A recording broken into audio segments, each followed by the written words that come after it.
स्वागत आहे तुमचं निशा कुकिंग रेसिपी या चॅनलमध्ये। तर आज आपण बांगड्याची आमटी ही रेसिपी करणार आहोत। त्यासाठी लागणारे साहित्य आहे खोबरं, सुक्या मिरच्या, धने, अर्धा कांदा, हळद, तिरफळ, मीठ आणि आमसूल। प्रथम बांगडे साफ करून त्याचे तुकडे करून मीठ लावून अर्धा तास ठेवावे। त्यानंतर वाटप काढलं। ओलं खोबरं, अर्धा कांदा, धने, मिरच्या, गावठी व संकेश्वरी मिरची मिक्स केली।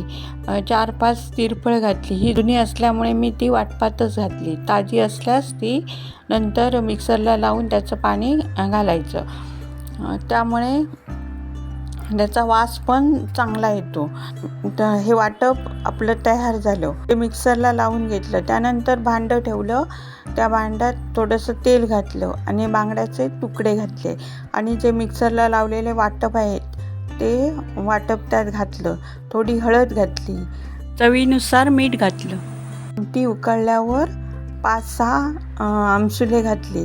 सर्विंग डिशमध्ये बांगड्याची आमटी काढली। डिश खाण्यासाठी तयार झाली।